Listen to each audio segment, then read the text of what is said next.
ഹരേ ബ്രഹ്മാർപ്പണമസ്തു. ഏവർക്കും എൻ്റെ പുതിയ വീഡിയോയിലേക്ക് സഹർഷം സ്വാഗതം.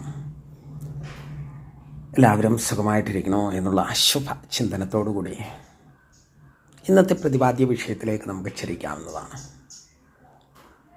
ജീവിത സാഹചര്യങ്ങളിൽ നമ്മൾ മുന്നോട്ട് പോകുമ്പോൾ പ്രതിസന്ധികളാൽ, അതേപോലെ തന്നെ ബുദ്ധിമുട്ടുകളാൽ, ദുരിതമായിട്ടുള്ള അവസ്ഥയിൽ, അങ്ങനെ ഓരോരോരോ കാരണങ്ങളാൽ വളരെയധികം സാമ്പത്തിക പ്രതിസന്ധികൾ അനുഭവിക്കുന്നവരാണ് നാം ഏവരും എന്നുള്ളത് ഭൂരിഭാഗം സജ്ജനങ്ങളിലും സംശയമില്ലാത്ത കാര്യമാണ്. അപ്പോൾ ഒരു ചെറിയ കർമ്മഫലത്താൽ അല്ലെങ്കിൽ ഒരു പ്രവൃത്തിയാൽ നമുക്ക് വളരെയൊരു സാമ്പത്തിക സ്ഥിതിയെ ശ്രദ്ധേയമായിട്ട് ആകർഷിക്കുവാൻ സാധ്യമാകും. നമ്മൾ ക്ഷേത്രവിശ്വാസഭാവങ്ങളിൽ, ക്ഷേത്ര അർച്ചനകളിൽ പ്രാതിനിധ്യമുള്ള ഭാഗ്യസൂക്തം അഭാഗ്യങ്ങളെ നമ്മളിലേക്ക് കൊണ്ടുവരുത്തുന്നത് പോലെ നമ്മുടെ ഗ്രഹത്തിൽ തന്നെ ചെയ്യാവുന്ന ഒരു ചെറിയ കർമ്മവിധാനം ആയത് പ്രകാരം നമുക്ക് വന്നു ചേരുന്ന മഹാഭാഗ്യം എന്ന് പറയുക സാമ്പത്തിക പ്രതിസന്ധി മാറുകയും നല്ല നല്ല കർമ്മതലങ്ങളിലൂടെ അല്ലെ പ്രവൃത്തികളിലൂടെ ധനം നമ്മളുടെ ഗ്രഹത്തിൽ വന്നു ചേരുകയും ചെയ്യുക. ഇതാണ് ഈ ഒരു കർമ്മതലം കൊണ്ടുള്ള ഏറ്റവും വലിയ വിശേഷത എന്ന് പറയുക. നമ്മുടെ ഗ്രഹത്തിൽ നമ്മൾ അധികം അങ്ങോട്ട് ഗൗനിക്കാത്ത അല്ലെങ്കിൽ കാര്യമാക്കാത്ത ഒരു അത്ഭുത ചെടിയുണ്ട്. സാക്ഷാൽ ലക്ഷ്മി ദേവിയുടെ അംശമായി ഭൂമിയിൽ ശ്രദ്ധേയമായിട്ടുള്ള തുളസിച്ചെടി. ഈ തുളസിച്ചെടിയാണ് നമ്മൾക്ക് അനിവാര്യമായിട്ട് ഈ കർമ്മത്തിലേക്ക് വേണ്ടുന്നത്. നല്ല വിശ്വാസത്തോട് ചെയ്താൽ മാത്രമേ ഇതിന് ഫലമുള്ള ഭാഗ്യമുള്ളൂ. യുക്തിവാദവും നിരീശ്വരവാദവും അതേപോലെയുള്ള കാര്യകർമ്മങ്ങളിൽ ഇത് അനുഷ്ഠിച്ചതുകൊണ്ട് പ്രയോജനമില്ല. നല്ല വിശ്വാസം ഉണ്ടായിരിക്കണം. ഇത് ഞാൻ അനുഷ്ഠിച്ചു കഴിഞ്ഞാൽ എനിക്ക് പ്രയോജനമുളവാകും എന്നുള്ള മനസ്സുറപ്പ്, യഥാത്മാദൃഢ നിശ്ചയം എന്നുണ്ടെങ്കിൽ മാത്രമേ ഇത് അനുഷ്ഠിക്കുന്നത് കൊണ്ട് നമ്മൾക്ക് ഗുണമുണ്ടാകുകയുള്ളൂ. ഇതിന് പ്രത്യേകമായിട്ടുള്ള നിഷ്ഠകളോ ആചാരഭാവങ്ങളോ ഒന്നും തന്നെ അനിവാര്യം ആക്കേണ്ടതായിട്ടില്ല. എന്ന് വെച്ചാൽ വലിയ വൃഥാനുഷ്ഠാനം ചെയ്യേണ്ടതായിട്ട് വരണില്ല എന്ന് ചുരുക്കം. അതിൻ്റെ വളരെ വ്യക്തമായിട്ട് കടബാധ്യതകൾ, ഒട്ടേറെ ധനം മൂലമുള്ള ചെലവുകൾ വന്നു ചേരുന്നവർ, ഏത് ബിസിനസ് ചെയ്തിട്ടും ഉയർച്ചയില്ലാത്തവർ, കച്ചവട സ്ഥിതികളിൽ മുന്നോട്ട് പോകുന്നവർ, ഇവർക്കെല്ലാം സാമ്പത്തികമായിട്ടുള്ള പ്രതിസന്ധികൾ അല്ലെങ്കിൽ അവരുപയോഗിക്കുന്ന വാഹനങ്ങൾ, ഇവയൊക്കെ ഒരു തരത്തിൽ അല്ലെങ്കിൽ മറ്റൊരു തരത്തിൽ ധനത്തെ നഷ്ടപ്പെടുത്തുന്നതാണ് എന്നുണ്ടെങ്കിൽ നല്ല ആത്മവിശ്വാസത്തോടുകൂടി, വിശ്വാസമാണല്ലോ പ്രമാണം, ആ വിശ്വാസത്തോടുകൂടി ഇത് അനുഷ്ഠിച്ചു കഴിഞ്ഞാൽ കൃത്യമായിട്ടും ആ ഗ്രഹത്തിൽ ലക്ഷ്മി വാഴുന്ന, ധനം വാഴുന്ന. ഇത് എങ്ങനെയാണ് നമ്മൾ അനുഷ്ഠിക്കേണ്ടുന്നത് എന്ന് ചോദിച്ചു കഴിഞ്ഞാൽ ഏറ്റവും ശുഭപരമായ ദിനഭാവം ചൊവ്വ അല്ലെങ്കിൽ വെള്ളി, പ്രഭാതകാലത്തിൽ അല്ലെങ്കിൽ സന്ധ്യാകാലത്തിൽ കുളിച്ച് അല്ലെങ്കിൽ ശരീരശുദ്ധി വരുത്തി ശുഭ്രവസ്ത്രധാരിയായി തുളസിച്ചെടിയെ പ്രദക്ഷിണം ചെയ്ത് അതിനെ പിഴുതെടുത്ത് ശേഷം അതിൻ്റെ ഇലകളെല്ലാം വേർപെടുത്തി ആ ഇലകൾ നമ്മുടെ പൂജാമുറിയിൽ വിളക്ക് കൊളുത്തുന്നിടത്ത് സൂക്ഷിക്കുക. ഇനി ഈ തുളസിച്ചെടിയുടെ വേര് മുതൽ അതിൻ്റെ അഗ്രം വരെ വരുന്നത് അരച്ചാൻ നീളത്തിൽ ഒരേ ലെവലിൽ കട്ട് ചെയ്തെടുക്കുക. അങ്ങനെ നല്ല ഒരു പിടി തുളസിത്തണ്ടുകൾ,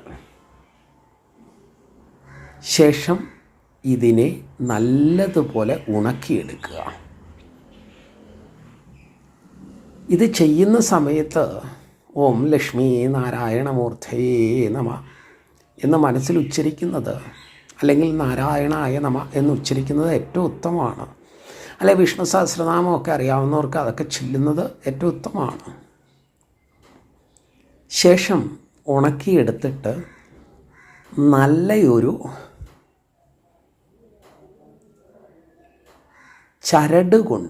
ചരട് അല്ലെങ്കിൽ നൂല്, ഏറ്റവും നല്ലത് കഴനൂൽ എന്ന് പറയുന്ന പൂജയ്ക്ക് ഉപയോഗിക്കുന്ന നൂല്, അതുകൊണ്ട് ഇതിനെ നടുവിൽ കെട്ടിടുക. ശേഷം ഈരേഴിയൻ തോർത്ത്, ഇപ്പം അത്ര സുലഭമായിട്ട് കിട്ടുന്നതല്ല, ആ തോർത്ത് ഒരെണ്ണം മേടിച്ച് അതിലിത് പൊതിഞ്ഞ് വൃത്തിയും ശുദ്ധിയും ഉള്ള സ്ഥാനഭാവത്തിൽ സൂക്ഷിക്കുക. നിത്യം മനസ്സിൽ ലക്ഷ്മീ ദേവിയുടെ ആ ചൈതന്യം അല്ലെങ്കിൽ ഭഗവതിയുടെ ആ രൂപം കാണുവാൻ ശ്രമിക്കുക. പ്രഭാതത്തിലോ സന്ധ്യാകാലത്തിലോ ശരീരശുദ്ധി വരുത്തി നിലവിളക്ക് കൊളുത്തുമ്പോൾ ഓം ശ്രീം നമ എന്ന് ചൊല്ലുക. സംശയം വേണ്ട, കൃത്യം 7 ദിവസം കഴിയുന്നതിന് മുമ്പായിട്ട് നമ്മളിലുള്ള ആത്മവിശ്വാസം വളരുകയും നമ്മൾ ചെയ്യുന്ന തൊഴിലെന്താണോ അതിൽ വന്നിരിക്കണ തടസ്സങ്ങൾ നമ്മളിൽ നിന്ന് അകന്നു പോകുകയും നല്ല ചിന്തകളിലൂടെ പ്രവൃത്തിമണ്ഡലങ്ങൾ ഉദ്ദീപിപ്പിക്കപ്പെടുകയും ധനപരമായിട്ടുള്ള വിഘ്നഭാവങ്ങൾ ഒഴിവാകുകയും അലസത അതേപോലെയുള്ള ദുർഭാവങ്ങളിൽ നിന്ന് മനസ്സ് ശ്രദ്ധേയമായിട്ടുള്ള സ്ഥാനത്തിലെത്തുകയും ചെയ്യും. ഇങ്ങനെയൊന്ന് ചെയ്തു നോക്കൂ. അതിന് കൃത്യമായിട്ട് ഇത് ചെയ്തു കഴിഞ്ഞിട്ടുള്ള ഫലം നിങ്ങൾ മെസ്സേജായിട്ട് അറിയിക്കുക. കൂടാതെ ഈ തുളസിയുടെ മറ്റൊരു പ്രത്യേകത എന്ന് പറയുമ്പോൾ, തുളസി ഉപാഖ്യാനവും ഐതിഹ്യമൊക്കെ നമ്മുടെ ചാനലിൽ കിടപ്പുണ്ട്, ശ്രദ്ധിക്കുക. ആവശ്യമുള്ളവർ ശ്രദ്ധിക്കുക. ഈ മറ്റൊരു പ്രത്യേകത എന്ന് പറയുമ്പോൾ, നമ്മൾ മരണം സംഭവിക്കുന്ന ഗ്രഹഭാവങ്ങളിൽ ആ ശരീരം അഗ്നിയിലേക്ക് എടുക്കുന്ന അവസ്ഥയിൽ ഒരു തുളസിച്ചെടി അതിൻ്റെ പത്രം അല്ലെങ്കിൽ ഇല മുഴുവൻ കളഞ്ഞ് ഒന്നോ ഒന്നിൽ കൂടുതലോ ദഹന കർമ്മത്തിൽ ഉൾപ്പെടുത്തി കഴിഞ്ഞാൽ സംശയമൊന്നും വേണ്ട, പിതൃദോഷം, മാരക രോഗവിധാനങ്ങൾ ഇവയൊന്നും നമ്മളിൽ വന്നു ചേരുകയില്ല. ഇതിനെല്ലാം ആത്യന്തികമായിട്ട് ശുദ്ധ ഭാവത്തിൽ പറയുകയാണ് എന്നുണ്ടെങ്കിൽ വിശ്വാസത്തെ കേന്ദ്രീകരിച്ചാണ് ഇത് നമ്മളിലേക്ക് അനുഭവവേദ്യമാക്കുക. അന്ധവിശ്വാസമല്ലേ, ഇങ്ങനെ ചെയ്തു കഴിഞ്ഞാൽ നമുക്ക് ധനം വന്നു ചേരുമോ എന്നൊക്കെയുള്ള സംശയദൃഷ്ടിയോടുകൂടി ഇത് ചെയ്തു കഴിഞ്ഞാൽ ഇതിന് ഫലം നമുക്ക് ലഭ്യമാകുകയില്ല. എന്തിനെയാണോ ഉൾക്കണ്ണുകൊണ്ട് നമ്മൾ കണ്ടുകൊണ്ട് അല്ലെ ദൃഷ്ടി ചെയ്തുകൊണ്ട്